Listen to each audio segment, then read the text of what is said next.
Yeah. And that's the difference. I see Cameroonians is like you can't tell them anything. Yeah, They that's know true. they're the ish, and you can't tell them anything. Now, one thing that you told me when we were in Abidjan, and that when we were driving around, you told me that you were impressed by how organized things were. And I didn't really understand because I've never been to Cameroon. Can you explain that? So, in terms of organization, are you going to give it to Côte d'Ivoire? Yes. Okay. Organization, they're definitely more organized. So when I got in through the airport, it took a while, but it was a pretty seamless process. Nobody tried to disturb me. But here's the story I want to tell. The person who was picking me up, one of my very good friends, he came to the airport and he said he was really hungry. And so there was a McDonald's, a Burger King right next to the airport. And he said, yeah, let's just have a burger because he hadn't eaten all day and then we'll leave after that. And of course, I'm just coming from America. No way my first meal in Abidjan is going to be a Burger King. Yeah. So I decided I wouldn't eat, but I just wanted to stay by my bags. And he's like, no, let's come over and eat. And he meant it. You can actually leave your bags in there and nobody's gonna disturb you or nobody's gonna touch them. Of course I didn't believe him, but just the fact that you can think you can do that, that's never gonna happen in Cameroon. So in terms of organization, in terms of just honesty, that yes, Côte d'Ivoire. Mm-hmm. Yeah. One thing that I really liked at the airport is like even like the lady who, like, we came at different times, and for me it was the lady who helped me with the bags and everything, and then I wanted to pay her like a tip, and she like categorically, like, she's like, no, you don't give any tip or anything like that. And like we wanted to give her a little bit, just a tip for helping and everything, and she was like, no. So do you think that would have been the same in Cameroon? They'll ask you for a tip. You don't have to offer. They're not even gonna wait for you to offer. They're gonna ask you for it up front. Okay. All right. Cool. Very good. Let's talk about music. Because you like Ivorian music. Sometimes you like, you like this song, and then you didn't even know that it was Ivorian music. Music, I would say, but this, but that. Ivorian music is one of the top music in Africa. We have a lot of music in Cameroon, but we listen to a lot of Ivorian and Congolese music also. I think I think back in the day, Congolese music more. Mm-hmm. These days, it's more Ivorian, some Nigerian. Nigerian music too is pretty, but if you want to get a party jumping, there's nothing like Ivorian music. Yeah. It goes back to the whole, they're party people, like they just want to have fun. So the way I see it is like Congolese music, for example, since I would say Congolese music is the best in the whole continent, the real continent. Not. I would say Congolese music is. They used to be. I would say. And let me tell you why it still is, because it's like, it's artistic, it's elaborate, it's worked. It's not just like let's just make a hit and then it's done. You know what I mean? I would compare it like maybe like I don't know. It's like Ivorians can put out hits like this. It's like a hit after a hit after a hit after a hit. But that's just my personal opinion. And I feel like it's more like a party song. It's just like saying, what's this guy's name? The guy in Miami who makes a hit song, Pitbull. DJ Khaled, Pitbull, or T-Pain. Great hits, but it's like, it's not substance. There's no substance in the music. It's a hit song, right? But if you're talking about R. Kelly, that's deep. You went there. It's like, bien travaillé. So to me, Congolese music is like songs that are very well worked on, and they're lasts like 7 minutes long, but everybody else is like one hit, one hit, one hit, one hit, one hit. That's how I see it. Well, I would say Congolese music is definitely top. Um, yeah, Because it's the it's music that our parents. yeah. I think it's more old Yeah, school. yeah, that's true. It's It's more old more. I school. think it's Yeah, more old school. I yeah. think the new school, Cote d'Ivoire, and then I had the privilege of going to a real Cote d'Ivoire club. Man, those people go hard. Mm-hmm. I mean, yeah, in Cameroon we party a lot, but they go hard with the music, with the dancing, with just the craziness of the atmosphere. They go. I mean, it was also the day that they beat Senegal, Mm. so they were going harder than usual. Yeah, But yeah, they go hard. yeah, yeah. That's true. But one thing I've noticed too, being in the Cameroonian community here in the U.S., is that Cameroonians do celebrate everything. Maybe it's just your family. I don't know, but No, this. it's okay. Everything is a celebration. Oh yeah, my friend Jazz said that as well. She's married to a Cameroonian. Everything is a celebration. Graduation, sure. 1 year old, sure. Okay, those are typical. But it's not just like celebration, yay, we did it. It's like everybody comes, the whole family comes. We have a big party, we rent a hall, big deal. And I'm like, I mean, Even it's death, good.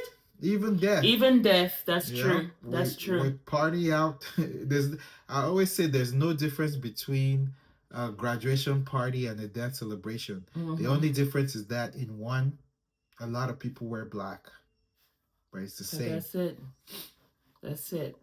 Yeah, I mean, you can make it a theme party, like all black party, Yep, and it's the same. it's just an all black party. That's true. Let's talk about a network between the two countries for us specifically.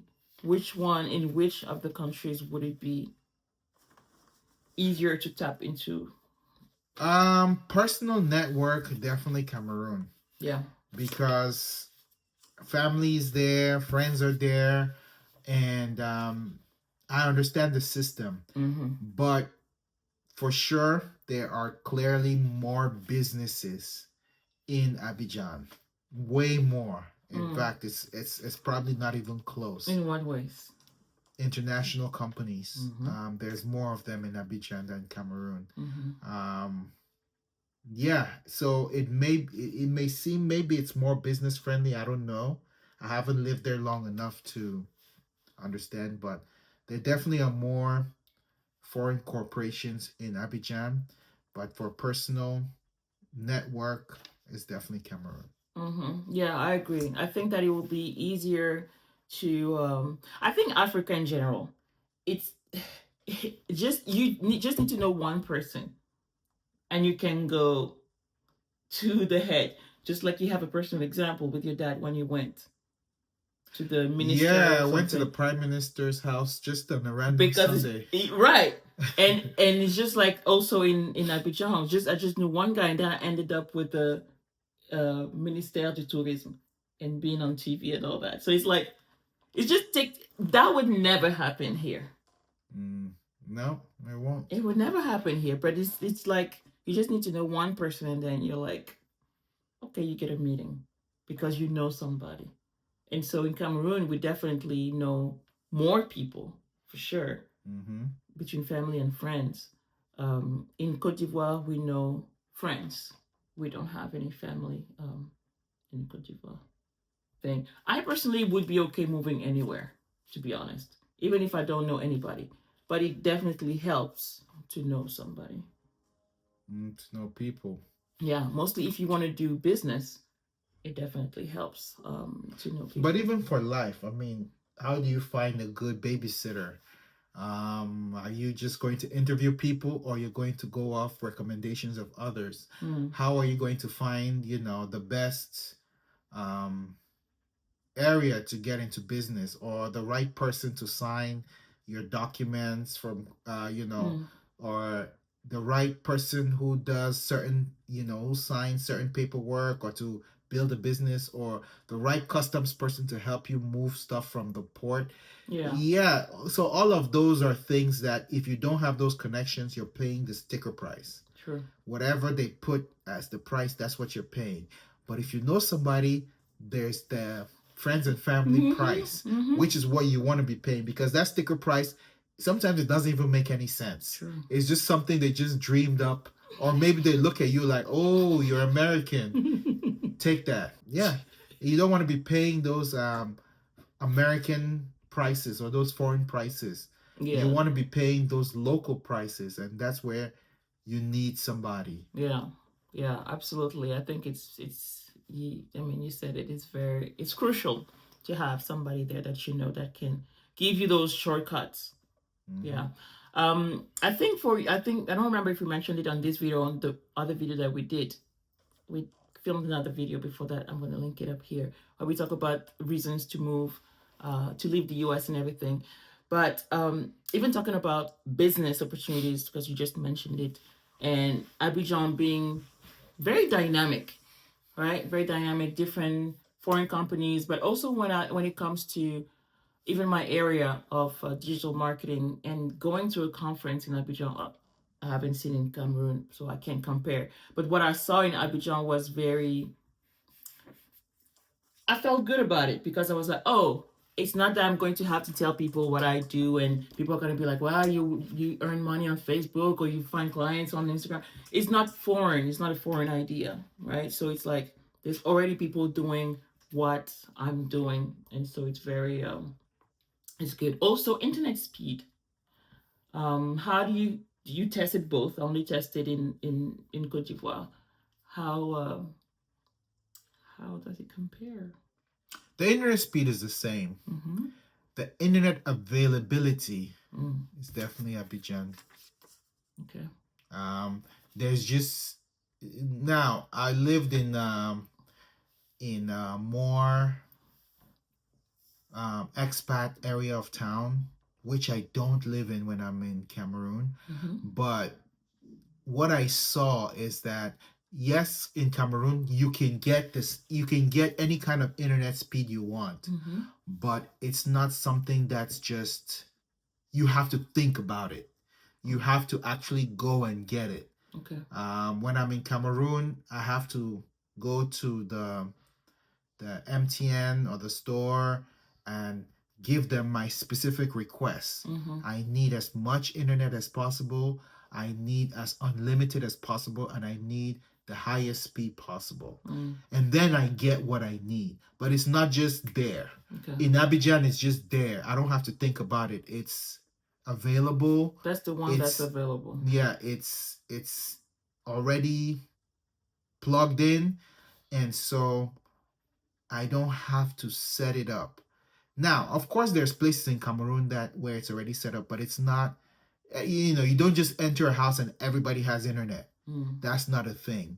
And I'm not saying that it is in Abidjan because I didn't go to a lot of houses, but the few places that I went, everybody had some form of home internet. So Mm-hmm. I think it's more readily available in Abidjan.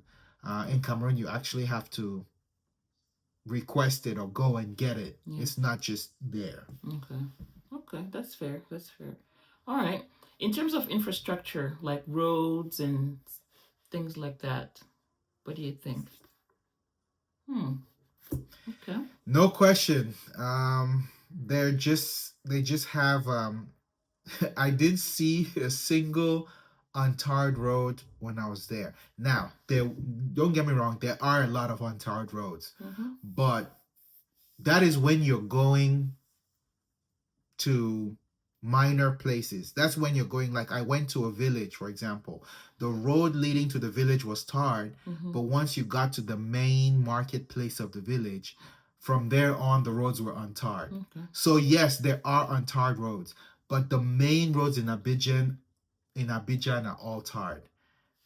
Blows my mind. Anybody who's been in Cameroon or Yaoundé specifically will tell you that that is pretty amazing. Mm-hmm. So yeah, definitely Abidjan. The main roads that people use a lot are all tarred. But I think in Abidjan it's just a little bit more organized. Mm-hmm. Um, it's just a little bit more structured than it is in Yaoundé. Mm-hmm. Mm-hmm.